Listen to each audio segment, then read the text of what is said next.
Welcome to the Black Diamond Trail audio tour. Journey with us into the past of America's richest energy resource.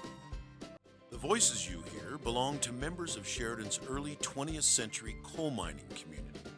The polka music and Polish dialogue were recorded from Sheridan's Polish language radio station, KWYO. Black Diamond Trail audio tour, site number 1. Sheridan County Museum. Sheridan is located in the Powder River Basin, which holds the richest coal deposit in the world and the largest source of energy in the United States. About the time Sheridan was established in 1882, or possibly a year or two before that, pioneer ranchers in this region began digging coal from exposed seams for use at home. This practice developed into small-scale local distribution using wagons and leading to the name wagon mines, many being located southwest of town. Some remained in operation through the 1940s to 50s. Still standing today in Big Goose Valley are remnants of the Black Diamond Wagon Mine tipple. One of the last in the state, this tipple was used to load coal into wagons.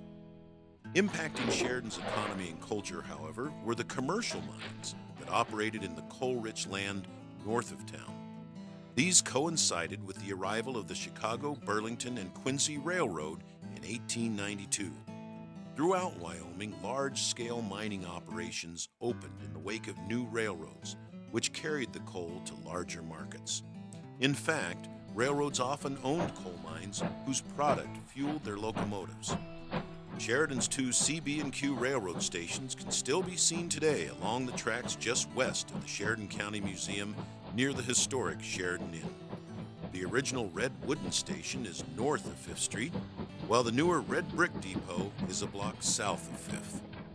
Born with the railroad, the Sheridan mines also followed its decline after World War II, the last underground mines closing in 1953. One day somebody said there is no longer a need for coal because we're putting diesel engines on. CB&Q got them, and I'll never forget when the steamers disappeared, and that's one of the big reasons. The wars were over, basically, and the railroads were using diesel rather than coal, and it just seemed like it was overnight. Lucian Trushin. Yeah, that happens awfully fast. All of a sudden, the steam engines were gone. I can remember, and Dad says, oh, they won't go very fast. And it wasn't very long, no more. I imagine as fast as they were building them, they were switching them out. Bill Axeman. As the mines and camps closed, some mine houses were moved. A lot of them went into Sheridan. A lot of them went up Ranchester way. I think some of the farms and ranches in the area may have taken advantage of that. Lucian Trushin. You can drive past neighborhoods of these historic structures scattered throughout Sheridan, many of which are located to either side of 5th Street, west of the museum, such as along Val Vista Street. Although little evidence of the massive mining operations remains on the landscape, this significant chapter in Sheridan's history lives on in the heritage and memories of many citizens who grew up in the mining camps. Their stories depict the Sheridan mining culture as community-centered, hardworking, and fun-loving. We used to have a lot of fun. We used to think it was tough times, but you look at it now and I think it's tougher now for the kid. Helen Sagaski. Those people knew how to have fun, and it didn't cost them a lot to have fun. They just knew how to enjoy one another. Lois Washut. Black Diamond Trail audio tour site number 2, the town site of Dietz. Driving along Decker Road south of the former town site of Dietz, you pass the family-owned Star Mine and 2 of the old Dietz mine locations. Still intact, though not in use, is a concrete bridge over Big Goose Creek that accessed Dietz from Highway 87. Developing from a wagon mine at Alger, Dietz was established about 1890 as the first commercial mine in the Sheridan coalfield. Coal seam being mined in the company town also carried the name Dietz, as did 7 other Dietz mines that followed.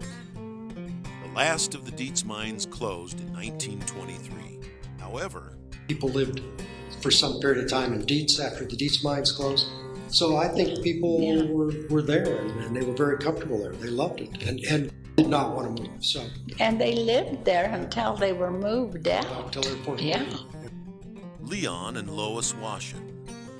Jutting from the hillside north of the Dietz information sign are concrete foundations from the Dietz No. 1 coal tipple. Additional footings from other mine structures are also visible in the landscape. With the tipple footings behind you, look out over the open field and imagine the busy mining operation and town that used to fill the valley. On your right was the neighborhood known as Hunkytown, where miners from Eastern Europe lived. South of there was the town center, with mine office, general store, school, hospital, pool hall, union hall, hotel, barbershop, and saloon. Among the neighborhoods were a Catholic church and a Methodist Episcopal church. Mine VIPs lived at the south end of town in an area called Piano Row, due to their ability to afford pianos. There were many different nationalities out there, and the two primary nationalities were Italian and Polish, and for the most part everybody got along well. They were all hard-working people, and even though sometimes they didn't think like the other person, they still respected the other person. And John Cavalock.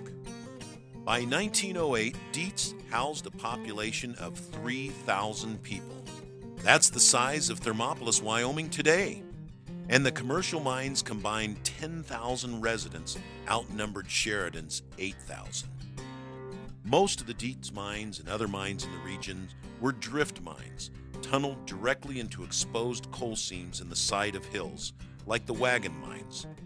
You can see coal seams in the hillside southwest of the Dietz town site and in road cuts along the highway. Look for grayish-black bands or outcrops. Dietz No. 8, however, was a shaft mine, one of the few in the region. Here, elevators called skips accessed coal located deep underground. The buildup of explosive gases, however, made this a dangerous mine. Combined with a crippling labor strike and drop in demand, this coal-rich mine closed after just 5 years. Dietz's history with organized labor goes back to 1903, when it became the first mine in Wyoming to form a local chapter of the United Mine Workers of America. Next, they helped other locals form in surrounding mines, and by 1907, the UMWA had organized across Wyoming. Sheridan miners shared a strong allegiance to the union, which negotiated better wages, a limited work week, and health benefits for its members, as well as increased mine safety. When the union declared a strike, Sheridan miners responded, despite their reservations. Well, the worst part of the strike at that time didn't have no miners' pension, and it just was nothing, and that's why you had to save up. John Cavalock. When they had strike, they wouldn't be working for a while. Things got kind of rough for those people. They continued to charge up at the store, but if a strike lasted a long time, they were hard put by. Lois Washut. Although workers in the commercial mines were unionized, the many small family-owned mines in the region remained independent. You can pass two of these north of Dietz, the Shoestring Mine and the Custer or Armstrong Mine near Highway 339, which operated from about 1931 to 1952. Nearby on Goose Creek, you can also pass the still-standing settlement of Kazaraville, remembered for its saloon. Black Diamond Trail Audio Tour Site Number 3, Acme Town Site. Bordering the Tongue River, Acme Road travels along the top of the old Kearneyville Cleanburn mine entrance, marked by concrete foundations. The need of frequent road repairs results from subsidence over mine tunnels, and rising steam in winter indicates underground fires burning residual coal. Acme Mine was founded in 1909 by administrators of the Dietz Mine. It closed operations in 1940 after selling to Sheridan, Wyoming Coal Company in 1920, which consolidated the major mining operations in Sheridan. Known for being one of the nicest places in the area to live, the town of Acme stayed alive until 1977 when Bighorn Coal Mine closed it. A defunct power plant, water tower, and mule barn are all that remain of this large, active community. Also visible are the old railroad bed west of town and cottonwood trees that shaded Acme's streets and houses, stretching from the power plant to Big Goose Creek. A partially intact suspension bridge crossing Big Goose Creek led to the town's interurban electric railway depot, whose tracks physically, culturally, and economically tied the mining district to Sheridan. Children especially enjoyed growing up in the rolling hills north of Sheridan. While having fun hunting and fishing, they were also supplementing their families' larders. Well, we had a lot of good times in Acme. I will say one thing, I wouldn't trade my childhood days in Acme for nothing that they got now. Ed Zawada. It was really quite a great place for a kid, you know. There wasn't any restrictions. There was all public land around there, and so we spent a lot of time up in the hills and hunting rabbits, I guess, and things like that. In the summertime, we did swim in the river, Tongue River, or fishing over there. Bill Leah. Mining families sought alternate sources of food and income in the summer when mines slowed production due to lack of demand. Most families maintained large vegetable gardens and canned produce for winter. Keeping dairy cattle and selling milk, as well as selling moonshine, were additional sources of cash for some families. They had $1 in their paycheck. They had to live off of their gardens. Helen Borello. We spent a lot of time hunting, fishing in the mountains during the summertime. The Catholic priest at Monarch even got to the point that he was saying the Mass up on the mountains because that's where all the miners were in the summertime. Bill J. Mentok. Acme was the most complete and lively of the towns, or camps as they were known, outliving other Sheridan mining communities and the mines themselves. Its multicultural layout included Macaroni Flats for Italian immigrants and Japtown for Japanese immigrants. In addition to the standard houses and mine buildings shared by other camps, Acme had a theater, dance hall, billiard room, ice cream parlor, barbershop, reading rooms, meat market, a 50-room hotel, brick schoolhouse, outdoor pavilion, heated sidewalks, tennis courts, croquet grounds, and by reputation, one of the best baseball diamonds in northern Wyoming. Acme's power plant electrified the mine and the town, and even sent power to Sheridan. It was described in 1912 as one of the largest electrical plants in the entire Northwest. Cutting-edge Acme also boasted a telephone system throughout the mine, as well as labor-saving devices like power drills, machines to undercut coal, safer alternatives to black powder, and small electric locomotives instead of horses for pulling long trains of coal cars to a conveyor belt on the tipple. These improvements witnessed coal mining's transformation from a labor-intensive occupation to a mechanized one. Miners' roles changed at the same time, from skilled craftsmen to machine operators. Since machines worked hard and fast without tiring, they accelerated coal production and reduced the number of laborers needed. The next step in mechanization took place in 1950 when Bighorn Coal initiated strip mining right next to the old Acme underground mine. This method, which was introduced near Gillette, Wyoming in 1925, has replaced underground mining of coal less than 100 feet deep. Strip mining more efficiently removes coal using earth-moving machines. It reduces the number of workers, it reduces hazards, and it removes some of the problems created by underground mines, such as subsidence. The mounds immediately east of Acme's power plant and water tower are remnants of the Bighorn strip mining operation, which ceased in the year 2000. Although Bighorn Mine has reclaimed the disturbed landscape, the potential remains in the area for much more strip mining. Currently, the Acme Power Plant Reclamation Project is a community effort to address environmental and safety concerns at the former Acme Power Plant located along the Tongue River. The purpose is to make the site suitable for future public use. While specific uses have not been determined, possibilities include protecting water and land quality, ensuring public access, and capturing the historic importance of the site. A project website, www.acmeprojectwyoming.org, includes more information. The Acme Working Group was formed in December 2017 and consists of representatives from the Sheridan County Conservation District, the Sheridan Community Land Trust, the Nature Conservancy, the Wyoming Game and Fish Department, Sheridan County, Sheridan Travel and Tourism, Montana Dakota Utilities, the Sheridan County Museum and Historical Society, and the adjacent landowner. Black Diamond Trail Audio Tour Site Number 4, Kearney Cleanburn Mine. In 1904, Kearney Coal Company of Iowa opened Kearney Mine north, Cleanburn Recreation Area, and across the Tongue River. You can still see foundations for the tipple in the park. Behind the tipple and extending into the hillside was the mine itself. Modell Coal Company located a shaft mine nearby, which operated sporadically from 1911 to 1920. Kearney Company built Kearneyville to house employees in the flat field just south of the park.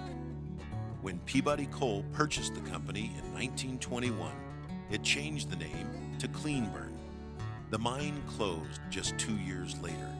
However, the town remained occupied for 10 more years, a testament to the strong community that developed there. Well, we only had a 2-bedroom house, and there was 8 of us, all crowded in that house. Very modern. Dad made sure we had electricity and water. Mom, every week we took a bath, and the girls were first, and then the boys got in the water after. But we always had water and running water, and we lived off the land. Helen Sagaski. Everybody in the Cleanburn area and Monarch had beautiful gardens. I don't know if they're trying to outdo each other, but everything was so neat. Not a weed anywhere.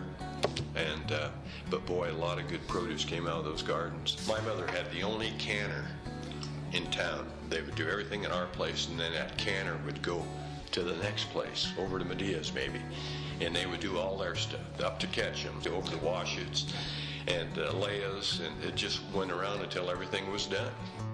Lucian Trushin. Like other mining communities, Kearneyville Cleanburn provided housing, school, and company store.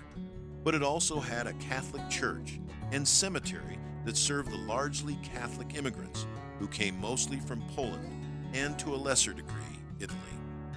Civil unrest and possible religious discrimination may be to blame for the church burning to the ground twice, as well as the priest's home.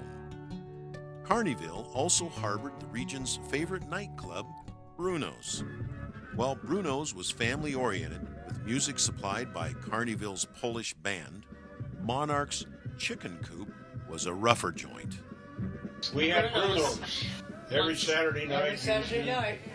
Jeanette and I used to go to dances up there at 7 o'clock in the morning, and we were still dancing at 4 in the morning. Not only us, but just about everybody else. Jeanette and Ed Zawada. Gosh, we'd dance by the hour. You know, kids learned to polka before they could even walk, half of them. And then all the weddings, they had all the wedding parties there at Bruno's, and they danced all night. Oh yeah, and frequently the next night as well. Oh yeah, the next day they had the Proprovino? Proprovino, yeah. Got a collection to keep the band playing longer. Yeah, poor band was so wore out. Alice Warnicki and Leon Washit. In the early 1950s, in the vicinity of Bruno's, surface coal mining pits were dug in this park. Reclaimed by the Abandoned Mineland Program, they form small lakes today next to mounds of removed rock. Although nothing remains of the Kearneyville-Cleanburn town site or the adjacent town of Modell, the cemetery, stone powder house, and tipple foundations are reminders of the large operation that once dominated the landscape. Even the subsidence pits that formerly marked the Kearney mine have been reclaimed by the Abandoned Mineland Program. Subsidence refers to pits, troughs, depressions, cracks, and bulges in the landscape that occur where mine roofs have collapsed and overburden has caved in. From the air, you can see the locations of the Acme, Dietz, Coy, and Monarch underground mines due to the pattern of subsidence pits, which pose serious problems for landowners and for the environment. Another problem plaguing Kearney and surrounding mines is underground fires. Called barbecue pits by local farmers, some of the fires have been burning in mine workings for over a century. Underground fires can begin spontaneously when water and air enter a mine through subsidence cracks and pits. They can also be started by range fires. Once lit, fires can spread into unmined coal reserves, creating new cavities, new subsidence, and more fires. They also pollute the air and are hazardous for area residents, livestock, wildlife, and plants. One useful result of coal fires, however, is that they turn layers of soft stone above them into hard, brittle, reddish clinker, which is quarried near here for gravel. Resisting erosion, outcrops of clinker remain as protective caps on high buttes and ridges, evidence of prehistoric coal fires. Black Diamond Trail Audio Tour Site Number 5, Monarch Town Site. Wyoming Coal Mining Company opened the first of several Monarch mines in 1903 to 04. The last one closed in 1953 during the bust that followed World War II. Outlasting other mines in the region, many of which closed in the 1920s, Monarch was the largest and longest-running underground mining operation in Sheridan. Although Interstate 90 slices between the former towns of Monarch and Kearneyville-Cleanburn, these two communities were previously adjacent. Located east of I-90, Monarch's Protestant Cemetery overlooks the Kearneyville-Cleanburn town site and Catholic Cemetery, located farther south. Approaching the former town of Monarch, you cross the old bridge, which served coal cars, automobiles, and pedestrians. Residents remember charging tolls for passing wedding parties as part of a local tradition called chivalry. When we were kids and they'd have weddings, there's that bridge out there by Monarch. Well, after the wedding, us kids would get a rope across the road. You wouldn't get by until you gave us something. Lenora Gazdick. The kids had a big old rope and would tie from one tree to the other. In chivalry, everyone that got married, they had to give the kids candy. You wouldn't drop the rope till they'd treat them. It was just part of the expectation of everyone that lived there, I guess. Pastor Robert Logan. But we always beat on cans, out and screamed. And of course, the padlocking bells on bed springs and things were another trick that was done too. Alice Warnicki and Leon Washut. Across the bridge are the mule barn and remains of other buildings that served the mining operation. Mine entrances were located in the now reclaimed hillside, topped by the old water tower. The town itself spread across the cultivated field to the west. When the mine opened, it was equipped with electric power and employed 325 men. The town initially had 40 houses, 4 boarding houses, a company store, schoolhouse, and mine facilities. It eventually grew to a community of 2 churches and 1,200 residents. Despite its considerable size, the community was a tight one, as described by former residents. We cared for one another. We socialized. Everybody knew everybody, and everybody knew what everybody was doing. Everybody took care of everybody's kids. Pastor Robert Logan. I don't think any of us would have traded our life growing up in Monarch for growing up anywhere else. As strange as it may seem, we figured that, we were, in a poor neighborhood. We didn't have all the modern sanitation things that city kids had. But we had a life growing up out at Monarch, the closeness to the community that we wouldn't trade for anything. No regrets whatsoever. It's just the best place in the world I could ever think of to grow up. Bill J. Mintock. When the mine closed on July 15, 1953, so did the town. Many residents moved or were forced to move to Sheridan. Buildings were hauled away. The old company store stood through the 1980s, but all that remains now are scattered foundations, the foreman's house, and St. Thomas Catholic Church, now a private residence. St. Thomas had been located in Kearneyville, where it burned to the ground twice. When rebuilding it, the congregation used stone instead of wood and located it in Monarch, where it has stood the test of time. They wouldn't even move out of Monarch. How many people that they had to evacuate and get out. I mean, they just plain did not want to move. Lois Washut. Although the Sheridan mines had unusually good safety records, accidents did occasionally happen. Wives feared daily for their husband's safety. I was scared to death of the mine. I used to think of these women who knew every day their husbands were going down inside that mine. I used to wonder how they made it through the day. Lois Washut. There was always the fear of, especially the wives of miners, like my mother and everybody else's wife. They just kind of dreaded when they get the word, because if there was some kind of an accident in the mine, the whistle blew, and the fear was always there. And John Cavalock. Due to dangers of the job, the mine doctors were important community members.